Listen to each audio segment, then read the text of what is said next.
안녕하십니까? 오늘은 골로새서 3장 18절에서 4장 1절 말씀 공부하도록 하겠습니다.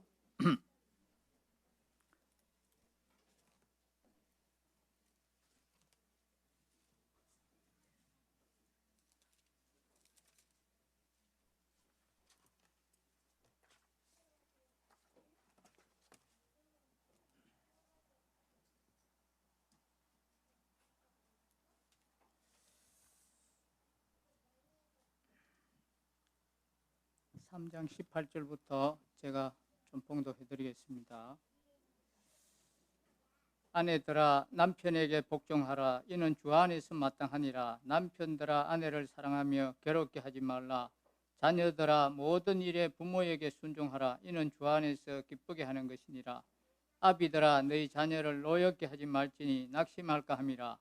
종들아 모든 일에 육신의 상견들에게 순종하되 사람을 기쁘게 하는 자와 같이 눈가림만 하지 말고 오직 주를 두려워하여 성실한 마음으로 하라. 무슨 일을 하든지 마음을 다하여 주께 하듯 하고 사람에게 하듯 하지 말라. 이는 기업의 상을 주께 받을 줄 아나니 너희는 주 그리스도를 섬기느니라. 불의를 행하는 자는 불의의 보응을 받으리니 주는 사람을 외모로 취하심이 없느니라. 상전들아 의와 공평을 종들에게 베풀지니 너희에게도 하늘의 상전이 계심을 알지어다. 오늘 제가 말씀 그 제목은 가정의 행복과 이 사업의 성공이라 이렇게 제목을 정했습니다. 어떻게 하면 우리 가정이 행복할 수 있을까? 또 어떻게 하면 이 사업에 성공할 수 있을까? 오늘 말씀을 잘 들어보시면 그 해답을 얻을 수 있으리라 생각을 합니다. 자, 먼저 18절을 보시겠습니다. 아내들아 남편에게 복종하라. 이는 주 안에서 마땅하니라. 아내들아 남편에게 복종하라. 이는 주 안에서 마땅하니라. 이렇게 말씀했습니다. 즉 사도 바울은 이제 이전까지 거듭난 성도의 이 내면에 대해서 언급한 후에 이제 구체적으로 이를 확장해서 이 가정의 윤리를 지금 이제 언급하면서 먼저 이제 아내의 도리에 대해서 말씀하고 있습니다. 그런데 이 말씀을 얼핏 보면은 마치 가부장적인 그런 자세에서 아내의 일방적 굴종을 명령하는 것처럼 보여서 많은 사람들에게 오해를 사기도 했습니다. 하지만 이는 이 말씀을 오늘 우리의 시점, 즉 봉건적인 유교적 구습에 대한 비판적인 시각과 또 서구의 여성 해방과 같은 자유주의 입장에서 일방적으로 바라본 데에서 온 잘못된 오해라는 것입니다. 왜냐하면 사도 바울은 분명히 이를 주 안에서 이렇게 말했기 때문에 그렇습니다. 주 안에서는 남자나 여자나 자유인이나 종이나 아무런 차별이 없습니다. 동등하다고 분명히 선언하고 있는 이 사도 바울이 유교적인 가부장적 입장에서 이러한 말씀을 하는 것은 아님이 분명합니다. 그러면 이 본절의 성경적 의미는 무엇입니까? 먼저 이 본절 가운데 복종하라는 말의 헬라어는 원래 이 군대 용어로서 계급대로 정렬하다라는 의미를 가지고 있습니다. 계급대로 정렬하다. 즉 낮은 계급에 있는 자는 상위 계급자의 말에 복종하라는 것입니다. 하지만 여기에는 어떤 우열 개념이 들어있지 않습니다. 계급이 낮다고 해서 더 열등한 것도 아니고 반대로 높다고 해서 그 자체로 우월한 것도 아닙니다. 그래서 이 본절은 동등하되 다만 군대가 존재하는 목적을 위해서 그렇게 해야 된다는 것입니다. 그러면 이 동등함 가운데 복종이 가능하겠습니까? 있겠습니까? 물론 있습니다. 그것을 우리가 대표적인 예를 이 그리스도와 하나님을 통해서 분명히 우리가 볼 수 있습니다. 즉 그리스도께서는 본질적으로 하나님 아버지와 동등하셨지만 자발적으로 자신을 낮추어서 하나님께 복종했습니다. 하지만 그렇다고 해서 우리는 그 누구도 이 그리스도께서 하나님보다 열등하다고 말하지 않습니다. 만약에 그렇게 말을 하는 사람이 있다면 그 사람은 이단입니다. 오히려 그렇게 스스로 낮추셨기에 하나님은 그리스도를 더 높여주셨습니다. 그러므로 오늘 우리는 이 세상의 잘못된 시각에서 일방적으로 말씀을 해석해서 그들의 어리석은 생각을 우리는 따르지 않도록 우리가 조심해야 됩니다. 여러분, 성경은 분명히 하나님께서 하와를 돕는 배필로 지으셨다고 말씀하고 있습니다. 이 말씀 역시 하와가 아담보다 열등하다는 의미가 아닌 것을 우리가 잘 알고 있습니다. 아담이나 하와 모두 동등한 하나님의 형상대로 창조되었습니다. 따라서 이 말씀은 본질적으로는 동등하나 지으심을 받은 목적에 있어서 구분이 있다는 뜻입니다. 본절에서 말씀하는 이 복종도 바로 이와 같은 의미라는 것입니다. 그렇기에 사도 바울은 이 에베소서를 통해서도 돕는 배필로서의 아내를 향해서 남편을 사랑하라고 말씀하지 않고 뭐라고 말씀했느냐 하면 경외하라고 말씀했습니다. 그러므로 성도 여러분, 오늘 우리는 본절 말씀을 볼 때 이 세상 사람의 문화나 가치관에서가 아니라 이 만물을 질서대로 하시는 하나님의 관점에서 우리가 봐야 된다는 것입니다.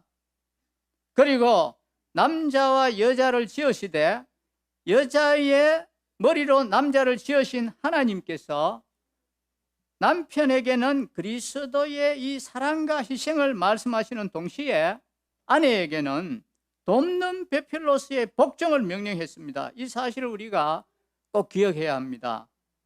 그리하여 아내들은 교회가 그리스도께 하듯 남편의 뜻을 존중하고 따름으로써 선한 협력자가 되어서 함께 이 하나님의 뜻을 이 땅에 이루어 나가야 될 것입니다. 자, 이제 19절 볼륨 조금만 더 올려주면 좋겠습니다. 19절 상반절 한번 보겠습니다. 19절 남편들아 아내를 사랑하며, 자, 남편들아 아내를 사랑하며 그랬습니다. 즉 남편에 대한 아내의 기본 자세가 경애와 순종이라면 이에 대한 남편의 자세는 사랑이라는 것입니다. 그런데 여기서 말하는 사랑은 단순한 그런 사랑이 아니라 이것은 아가페의 사랑, 즉 하나님과 그리스도의 사랑을 말하는 것입니다. 그래서 사도 바울은 에베소서의 겉면을 통해서도 좀 더 자세하게 설명을 했습니다. 그리스도께서 교회를 사랑하시고 자신을 주신같이 하라 이렇게 말씀을 했습니다.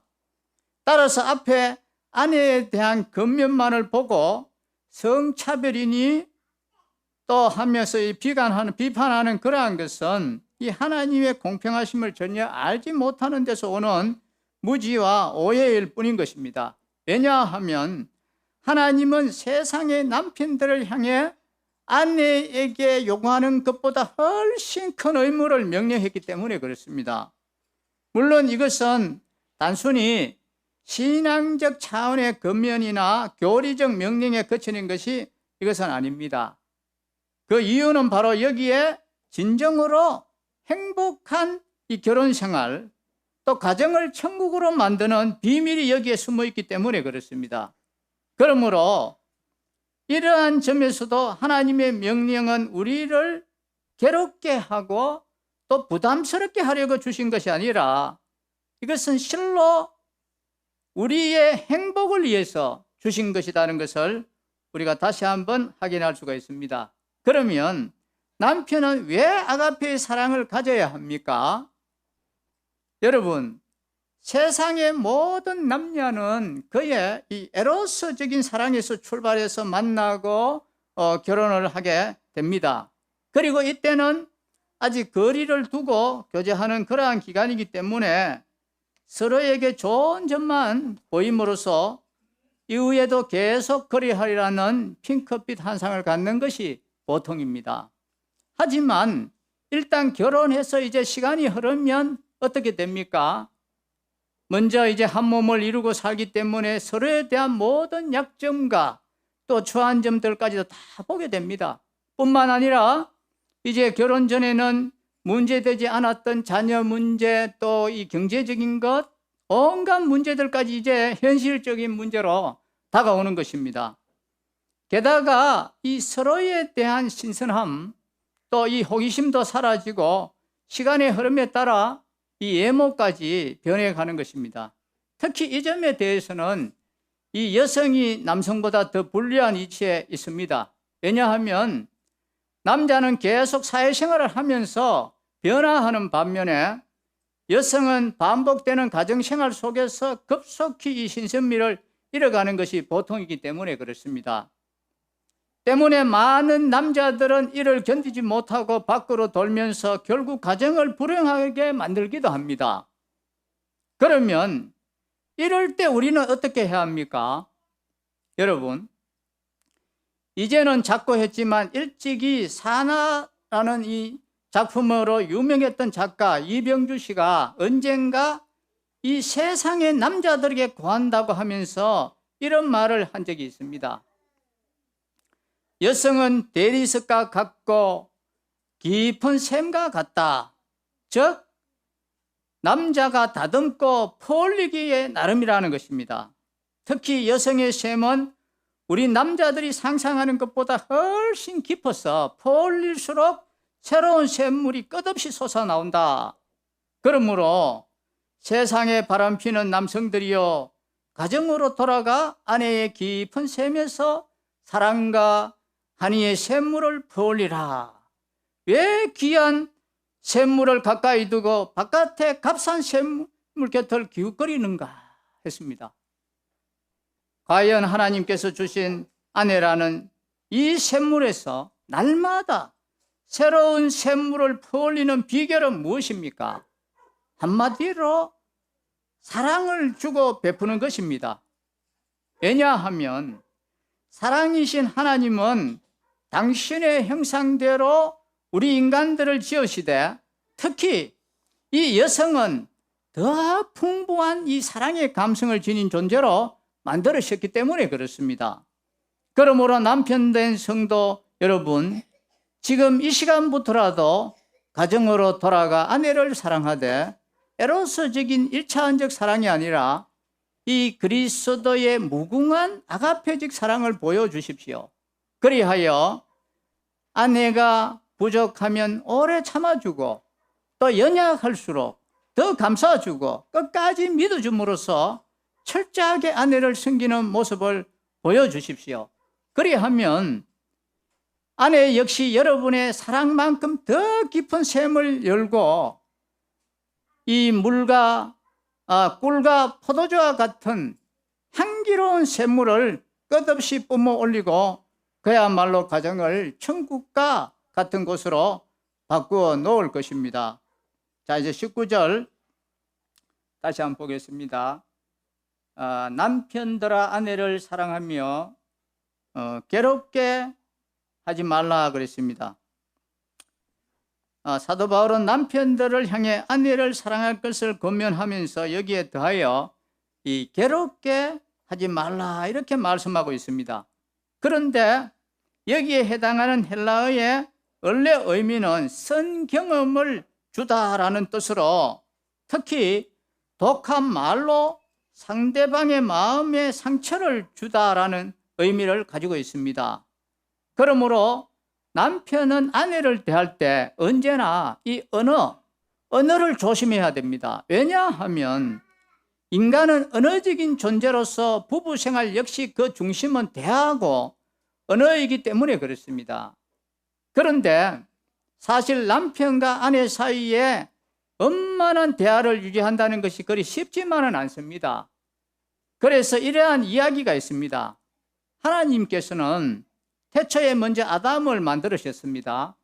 그런데 아담이 혼자 살다 보니 너무나 외로웠습니다.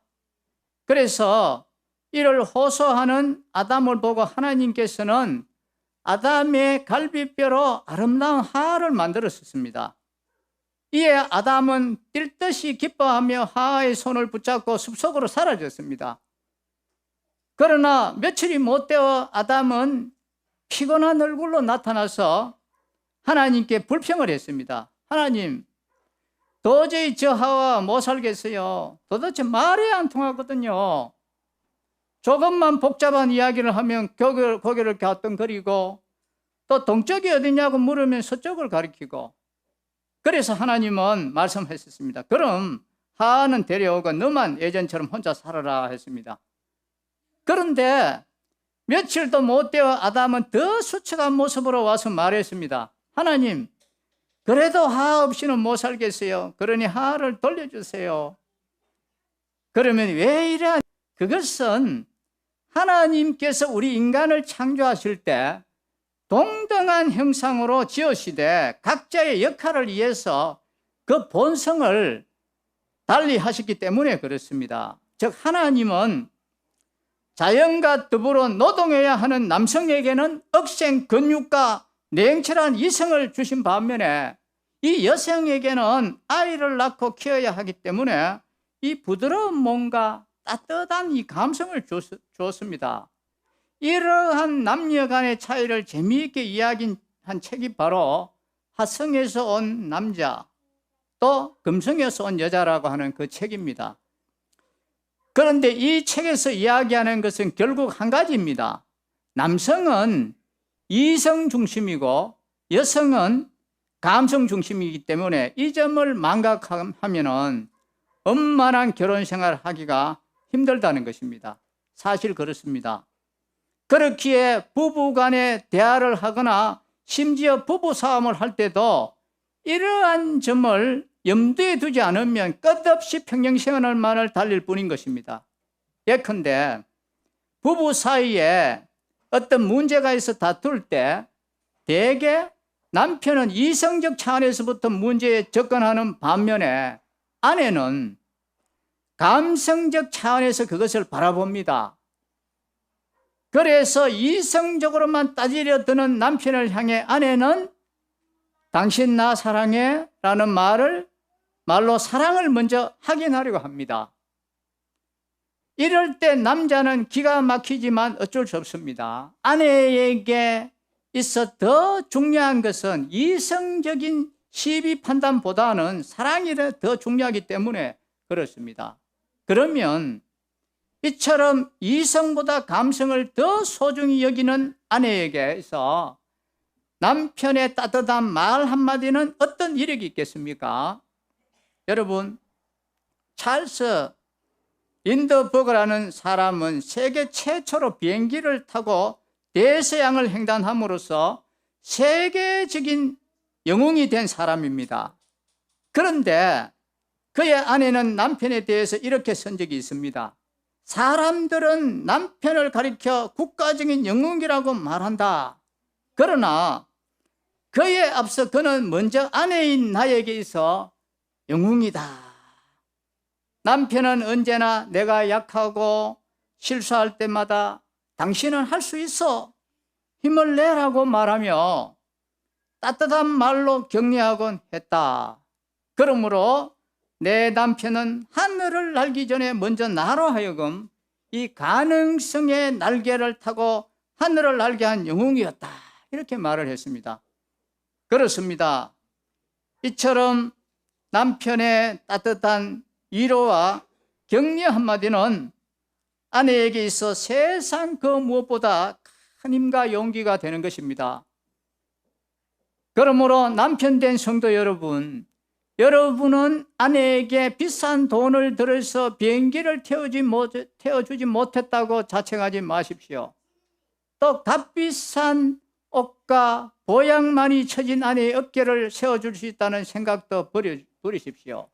그리고 이처럼 언제나 사랑과 정성이 담긴 이 따뜻한 위로와 격려로 아내에게 힘을 주십시오.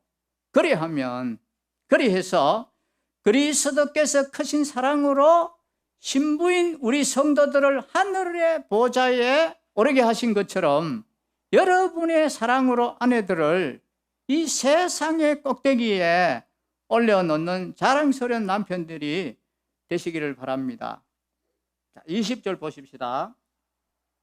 20절 자녀들아 모든 일에 부모에게 순종하라고 했습니다.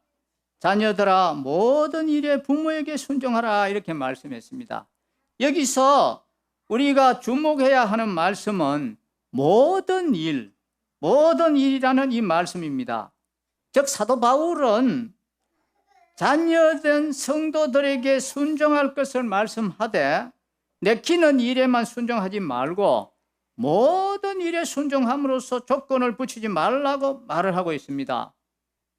그리고 이처럼 우리가 부모에게 순종하되 아무 조건을 달지 않고 모든 일에 순종해야만 하는 이유가 있습니다. 첫 번째는 그것이 바로 하나님의 뜻이기 때문에 그렇습니다. 그리고 이 점은 다음과 같은 이제 사실을 생각해 보면 우리가 쉽게 이해할 수 있습니다. 여러분, 우리는 흔히 인생을 가리켜 이 선택의 연속이라고 말을 합니다. 즉 자유의지를 가지고 태어난 인간에게 있어서 삶이란 자신의 선택에 의해서 결정된다는 말입니다. 하지만 여기에는 예외가 있습니다. 곧 우리의 삶에 있어 가장 중요한 조건임에도 불구하고 우리의 선택은 전혀 배제된 채 운명처럼 미리 주어진 것도 있다는 것입니다. 예컨대 우리가 과거가 아니라 바로 이 시대에, 그리고 다른 나라가 아니라 바로 이 대한민국 이 땅에, 또 우리는 각자 남자, 여자, 남성, 여성 이러한 외모를 지니고 태어난 그것이 바로 그것입니다. 부모, 형제도 역시 마찬가지입니다. 그렇기에 선조들은 이처럼 운명적으로 결정된 관계를 가리켜서 천륜이라고 이렇게 불렀습니다. 그리고 이 천륜은 인간의 힘으로 끊을 수 없는 것이라고 했습니다. 왜냐하면 하늘이 결정해 준 것이기 때문입니다. 따라서 우리는 이에 대해 조건을 붙일 수 없습니다. 특히 여기에 더하여 자녀들이 부모를 닮은 모습으로 태어난다는 사실에도 이것은 매우 깊은 뜻이 담겨져 있습니다. 즉 여기에는 하나님의 형상을 닮은 인간이 하나님에게 절대 순종해야 하는 것처럼 자녀들도 부모에게 조건 없이 순종해야 한다는 뜻이 담겨 있습니다. 그렇기에 하나님께서는 이 십계명의 제5계명을 통해서 부모를 공경할 것을 말씀하시며 어떠한 조건도 붙이지 않았습니다. 즉 부모가 어떠한 모습이라 할지라도 자녀들은 부모를 공경해야 한다는 것입니다. 뿐만 아니라 자녀들이 부모에게 조건 없는 순종을 해야 하는 이유는 자녀를 향한 부모의 사랑이 조건이 없기 때문에 그렇습니다. 이 세상에 존재하는 부모치고 자녀에 대한 사랑에 조건을 붙이는 부모는 없습니다. 그리하여 맛있는 음식을 앞에 두고도 자식 생각이 나면 목이 메이고, 당신들은 굶어도 자녀의 입에 음식이 넘어가면 배불러하고, 또 이 자녀가 아프면 당신의 아픔보다 더 괴로워합니다. 또한 자녀의 실패는 곧 당신의 실패요, 자녀의 성공은 곧 당신의 성공으로 생각합니다. 심지어 세상이 모두 범죄자라고 부르고 뺏어가는 자식일지라도 부모만큼은 그를 버리지 못합니다. 그래서 세상으로부터 처벌받은 자의 이 사늘한 시신을 두고 가장 처절하게 우는 이는 바로 부모입니다. 이러한 의미에서 부부 일심동체라고 하지만 이 부모와 자식은 이보다 더하다고 하겠습니다. 그러므로 자녀된 성도 여러분, 여러분은 하나님께서 정해주신 부모님을 모실 때 최선을 다해 섬기며 조건을 달지 말고 순종하십시오. 그리하여 하나님의 뜻에 어긋난 일이 아니라면 서로 당장은 이해가 되지 않더라도 이삭이 아브라함에게 순종한 것처럼 그 뜻을 존중하며 따르십시오. 그리할 때 여러분이 부모님을 높이고 공경한 것처럼 하나님께서도 동일한 복으로 여러분을 높이고 영화롭게 해 주실 것입니다. 자, 21절 한번 보시겠습니다. 21절 아비들아 너희 자녀를 노엽게 하지 말지니 아비들아 너희 자녀를 노엽게 하지 말라 이렇게 말씀을 했습니다. 이는 자녀로부터 절대적인 순종과 섬김을 받는 이 부모가 자녀에 대해서 취해야 할 자세에 대한 교훈입니다. 여기서 노엽게 하다라는 것은 업문상으로는 잔소리나 멸시 등으로 흥분시키고 격분을 일으키는 것을 의미하는데, 이 스토아 철학자 에피텍투스의 이 용법에 의하면 심지어 때리고 구타한다는 그런 의미까지 포함되어 있습니다. 그리고 이러한 일이 당시 흔하게 일어났던 이유는 과거에는 노예 또 여성과 더불어 성년이 되지 못한 이 어린이들은 인격적인 존재로 취급을 받지 못했습니다. 그러나 자유와 평등 사상으로 이러한 의식이 사라진 오늘날에도 비슷한 일은 종종 일어나고 있습니다. 이러한 일이 일어나는 이유는 대부분 부모가 자식을 독립된 인격으로 생각하지 않고 자신의 소유라고 생각하기 때문에 그렇습니다. 즉 부모들은 자기가 낳은 자녀이므로 자신이 주인이라고 생각해서 마음대로 다루고 또 자기의 생각을 강요하는 것입니다. 예컨대 어느 부모는 자신이 배우지 못한 한을 자녀를 통해서 풀려고 합니다. 말하자면 자녀를 이 독립된 개성과 인격을 지닌 존재로서가 아니라 자신의 꿈을 이루는 대용품으로 그렇게 보는 것입니다. 그래서 자녀들이 은하는 길이 아니라 부모가 은하는 길을 일방적으로 강요함으로써 자녀들과 심한 마찰을 빚기도 합니다. 또 그런가 하면 어느 부모는 자기가 낳고 길렀으므로 자신의 소유라고 생각해서 끝까지 홀로 독점하려고 합니다. 그리하여 결혼을 시킨 후에도 사위를 딸도둑이라고 부르거나 며느리를 보면서 아들을 빼앗아간다고 생각하여 악한 마음을 품기도 합니다. 심지어 아들을 빼앗기지 않으려고 아들과 며느리 사이에 눕는 이들을 쫓아 있습니다.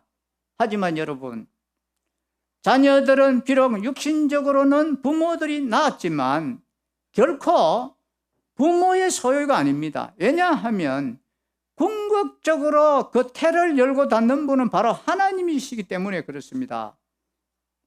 구태의 소유를 따지자면 이것은 자녀들은 부모의 소유가 아니라 하나님의 소유입니다.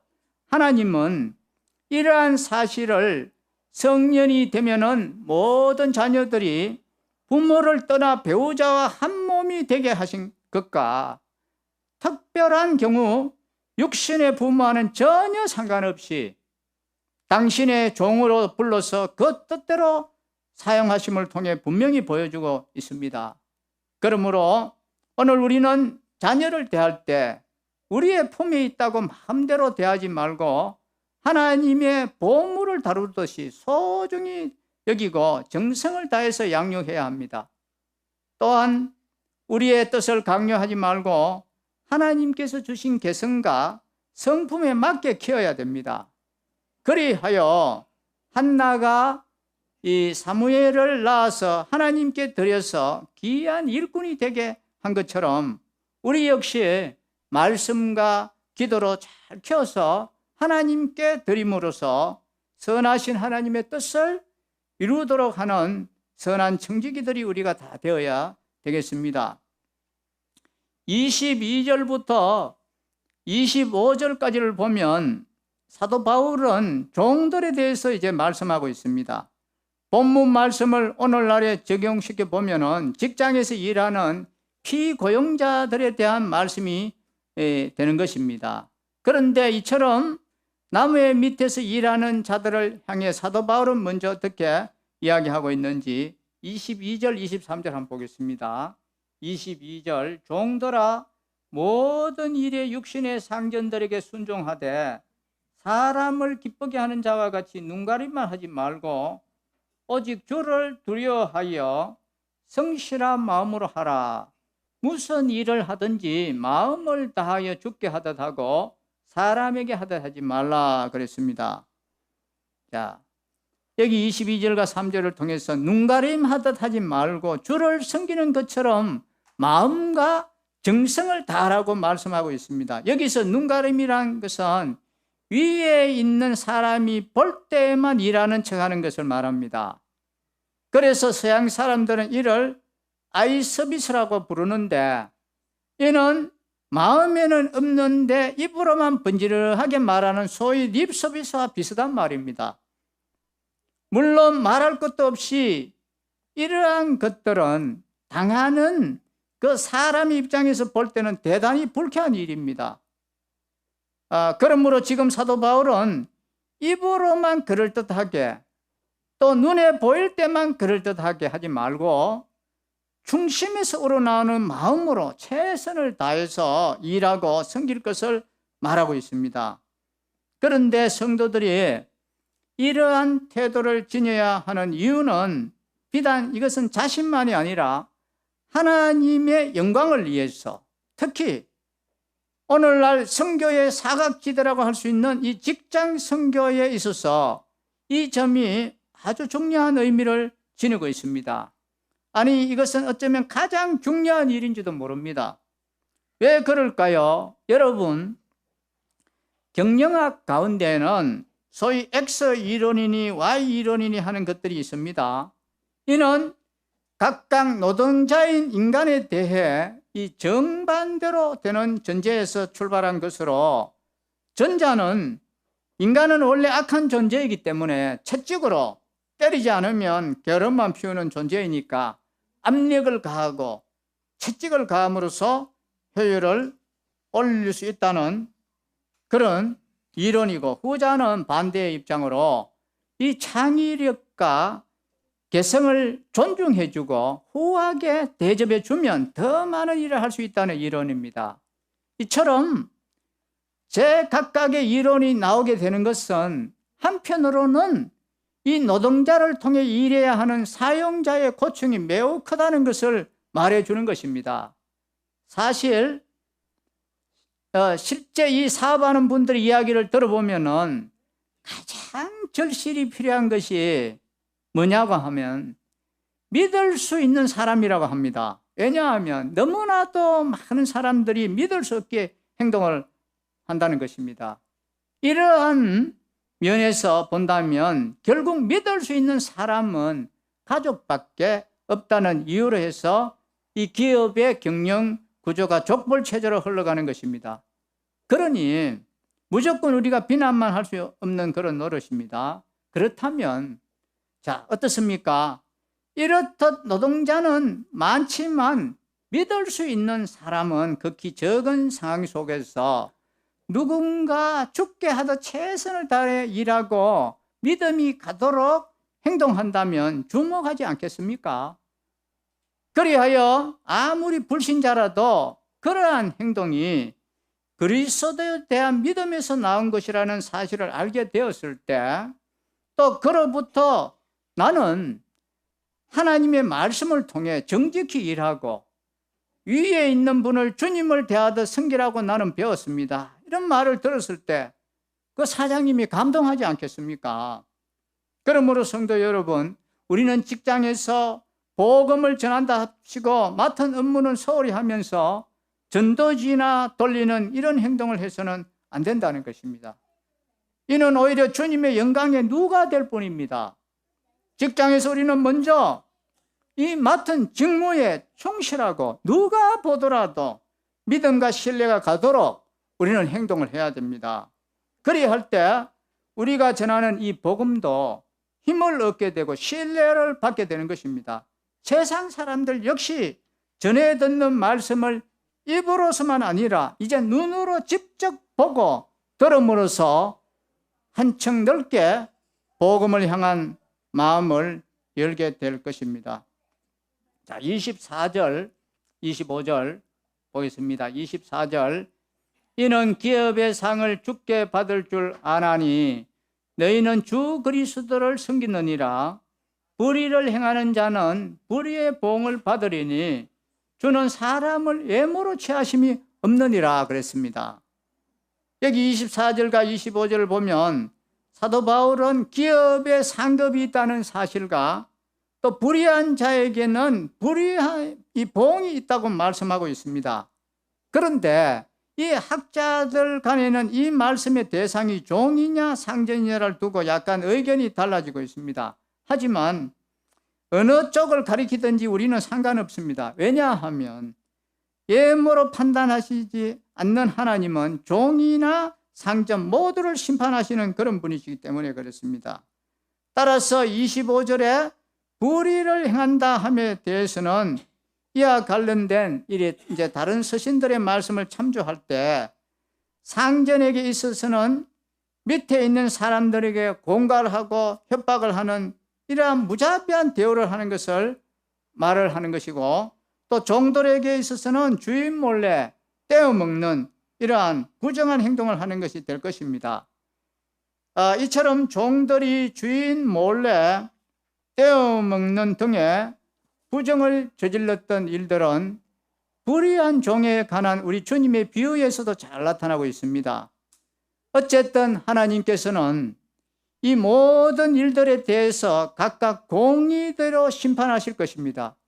오늘 우리 성도들은 바로 이 점에 대해 진지하게 우리가 생각해 볼 것이 하나 있습니다. 여러분, 모두는 아니겠지만 성도들 가운데는 하나님은 심판을 하시되 오직 신앙이나 교회의 테두리 안에 관련된 일에만 심판하신다고 생각하는 분이 있습니다. 그래서 개같이 벌어 정성같이 선다는 말처럼 세상에서는 어떤 방법으로 돈을 벌어도 교회에 충성하고 헌금만 충실하게 내면 된다고 생각하는 것입니다. 하지만 이 본 서신만이 아니라 성경 전체를 통해 일관되게 나타내는 말씀은 곧 하나님의 주권은 우주 전체에 미친다는 것입니다. 때문에 하나님의 주권은 교회의 문을 떠난 이 사회에도 동일하게 미치고 심판의 범위 역시 세상의 노동에까지 다 미친다는 것입니다. 그렇기에 각 성도가 세상에서 하는 일은 곧 하나님을 향한 봉사이고, 이 점은 목회자가 교회를 위해서 봉사하는 것과 조금도 다를 바가 없습니다. 이 점은 서양의 직업이라는 것에 vocation이라는 말 속에 이것은 소명이라는 의미까지 동시에 내포하고 있다는 사실에서도 우리가 알 수 있습니다. 때문에 우리 사도 바울은 이제 23절을 통해서도 종들을 향해서 이 세상의 상전을 위해 일할 때에 사람에게 하듯 하지 말고 주님을 섬기듯이 하라고 말씀하였습니다. 따라서 모든 성도들은 세상에서의 일이라고 소홀히 여기지 말고 마치 주님의 일을 하듯이 정성을 다해야 합니다. 그래서 사용자는 사용자대로, 또 고용인이면 고용인대로 말씀과 진리에 따라 정직히 행하고 받은 직분을 위해 충성을 다해야 됩니다. 그러할 때 이 성도의 믿음만이 아니라 세상에서의 모든 일까지도 지켜보시는 하나님께서 각자의 수고대로 합당한 상급을 내리실 뿐만 아니라 장차 더 큰 일을 맡기심으로 그 영광을 더해 주실 것입니다. 자, 이제 4장 1절 보십시다. 상전들아, 의와 공평을 종들에게 베풀지니 너희에게도 하늘에 상전이 계심을 알지어다 했습니다.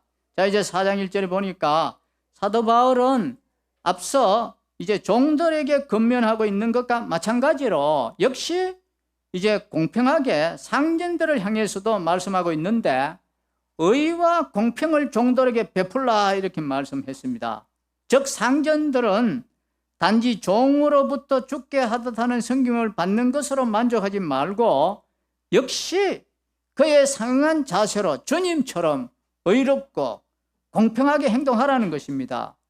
그리고 이러한 점에서도 사도 바울의 말씀은 세상 사람들의 생각과는 그 차원이 다른데, 이는 세상 사람들이 리더십을 말할 때 이 군주론의 저자로 유명한 마키아벨리처럼 사자의 심정과 여의 관계 등 용기나 이 성견지명, 이 결단력과 같은 요소는 많이 강조했지만 의와 공평을 말하는 경우는 거의 없습니다.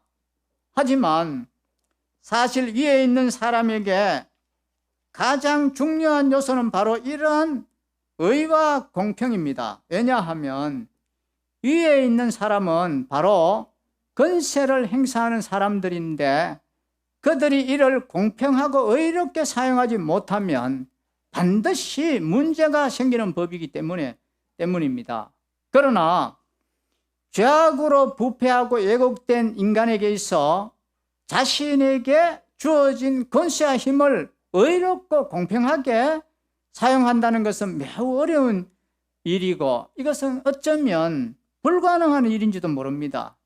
때문에 근대에 이르기까지 이 계속된 절대 왕정의 역사를 보면 의와 공평이 아니라 무자비한 독재와 또 부정, 불의의 역사였습니다. 그래서 인류는 이를 타파하고 이제 민주주의 시대를 열어서 권력으로 하여금 상호 견제하는 제도를 만들었습니다. 그게 바로 소위 상권 분립이란 이 상호 견제와 균형이 바로 그것인데, 하지만 그 결과는 어떻습니까? 아무리 권력을 감시하고 견제한다고 해도 또 윤리 강령인이 하는 것을 만들어 스스로 자제하고 의롭게 행할 것을 요구해도 여전히 이 땅에서는 불의와 부정이 사라지지 않고 있습니다.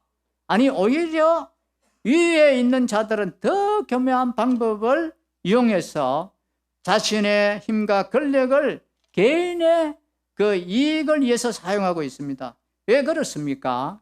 한마디로 그들을 견제한다는 것 역시 동등한 인간의 권력을 하는 것이기 때문입니다. 즉 동등한 힘으로 인간의 권력을 견제하고 의와 공평을 기대한다는 것은 거의 불가능에 가까운 일입니다. 때문에 사도 바울은 오늘 본절의 말씀에서 세상에 위에 있는 사람들에게 그들 위에는 또 다른 상전, 곧 하나님이 계시다는 사실을 주지시키고 있는 것입니다. 그리하여 하나님의 영원한 본질이자 속성인 의와 공평을 말씀하며 이 상전된 자들도 동일한 모습으로 의롭고 공평하게 행할 것을 명하고 있는 것입니다. 따라서 모든 남편된 성도들은 그들의 머리 위에 영원한 신랑이신 그리스도께서 계심을 우리가 기억해야 되고, 아내된 자들을 사랑해야 하는 것입니다. 또한 부모된 성도들은 하늘 위에 가장 높은 아버지가 계시다는 사실을 기억하며 자녀들을 노엽게 하지 말고 진리와 사랑으로 돌보아야 하는 것입니다. 또한 위에 있는 자들은 하늘의 영원한 상전이신 하나님이 계시다는 사실을 기억하며 부당한 행동을 삼가하고 의와 공평을 행해야 할 것입니다. 뿐만 아니라 모든 성도들은 이 땅에 의와 공평을 위해 인간적인 제도만을 개혁하려고 할 것이 아니라 먼저 이 세상에 더 높은 권세자가 계심을 우리는 알려야 되는 것입니다. 왜냐하면 모든 권세는 더 높은 권세를 통해서만 견제되고 교정되는 것이기 때문에 그렇습니다. 자, 여러분, 우리가 지금까지 살펴본 이제 3장 18절에서 4장 1절의 말씀은 마틴 루터가 하우스 타펠, 즉 가운표라고 부른 것으로 아내와 남편, 또 자녀와 부모, 종과 상전 등 가정과 사회를 구성하고 있는 각 주체들을 향한 구체적인 권면으로 구성되어 있습니다. 그런데 우리는 이 말씀들을 통해 개별적인 교훈 외에 이 시대를 살아가는 성도들이 반드시 기억해야 하는 다음과 같은 교훈을 받을 수가 있습니다. 첫째는 하나님의 말씀은 비단 교회 안에서뿐만 아니라 이 가정과 사회 등 생활 전반에 적용되고 실천되어야 한다는 것입니다. 이것은 당시의 상황을 생각해 보아도 분명한데, 즉 당시는 많은 사람들이 영지주의와 같은 거짓 교훈에 몰두해서 이 사회와 가정사에 무관심하게 살았습니다.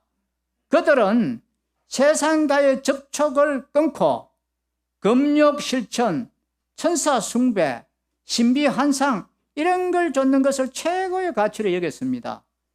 때문에 사도 바울은 이러한 거짓 교훈을 단지 이론적으로만 반대한 것이 아니라 하나님의 말씀이 이 가정과 사회생활과 같이 이 땅에서는 구체적으로 적용되고 실천되어야 하는 것을 권면하고 있는 것입니다. 그러므로 오늘 우리 성도들은 이 복음의 진리를 교회 안에만 적용되는 좁은 것으로 생각하지 말고 삶의 모든 차원에 적용하는 적극적인 삶을 우리는 살아야 됩니다. 왜냐하면 그리스도는 우주의 창조주로서 그분의 이 주권은 교회만이 아니라 우주 전체에 미치는 것이기 때문입니다. 두 번째는 교회와 성도의 일차적인 사명은 바로 이 복음 전파에 있다는 것입니다. 물론 그렇다고 해서 이 사회 개혁과 전혀 무관하다는 의미는 아닙니다. 다만 그 본질과 목적, 방법에 있어 이를 결코 혼돈해서는 안 된다는 것입니다. 이 역시 당시의 상황을 염두에 두면 분명해집니다. 여러분, 주님과 사도 바울이 사역하던 시대는 우리가 잘 아는 대로 노예제 사회였습니다. 그리해서 당시 세계를 지배하던 로마 제국만 하더라도 약 6천만 명의 노예가 있어서 사실 로마 제국을 유지한 것은 노예들이었다고 해도 과언이 아닙니다. 그러면서도 그들은 전혀 인격적인 대접을 받지 못하고 단지 재산의 일부로 취급되어서 자유롭게 매매되는 존재로밖에 생각되지 못했습니다. 그러함에도 불구하고 주님께서는 공생의 기간 동안 이 노예들을 위해서 한 번도 로마 제국을 향한 어떠한 저항운동도 하지 않으셨습니다. 사도 바울 역시 종들을 향해서 노예 사회에 항거하라고 충동한 일이 없습니다. 물론 기회가 닿으면 자유인의 신분을 누리라고 권면을 하기도 했지만 기본 입장은 주님과 동일했습니다. 그러므로 바울은 이 종들을 향해서 주인에게 항거하고 노예 해방을 부르짖을 것이 아니라 오히려 그리스도를 섬기듯 주인을 섬기라고 권면하고 있습니다.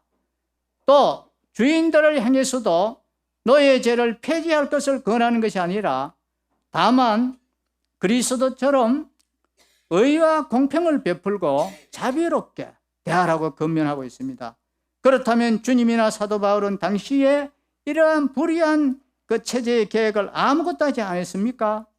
아닙니다. 왜냐하면 불과 얼마 못 되어서 이 로마 제국은 복음으로 정복되었고 그 복음의 가르침은 전 세계로 확산되어서 노예제 폐지는 물론이고 여성과 어린이 등 이 소외된 계층의 인권을 신장하는데 결정적인 역할을 했기 때문에 그렇습니다. 말하자면 주님과 사도 바울은 이 복음 전파를 통해 우회적이면서도 더 철저한 계획을 하신 것입니다.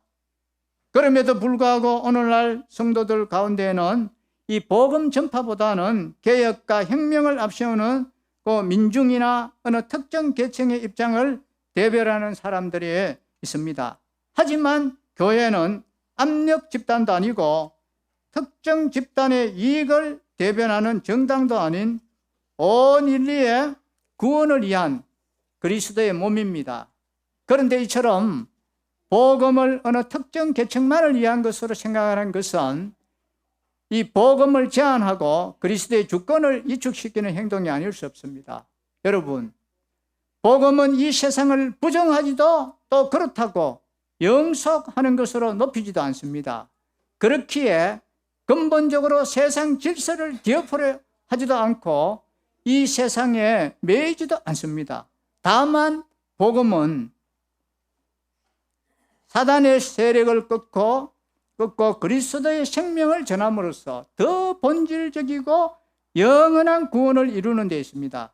그러므로 우리는 성급하게 이 사회의 계획을 외치며 어느 특정 집단만을 위한 행동을 함으로써 복음을 이축시키고 그리스도의 주권을 제한하는 어리석음을 범해서는 안 되겠습니다. 그리고 먼저 충성스럽게 복음을 전하고 진리에 따라 살아감으로써 세상이 할 수 없는 새 창조를 이루고 그리스도의 통치와 영광이 온 우주에 빛나도록 우리가 해야 되겠습니다.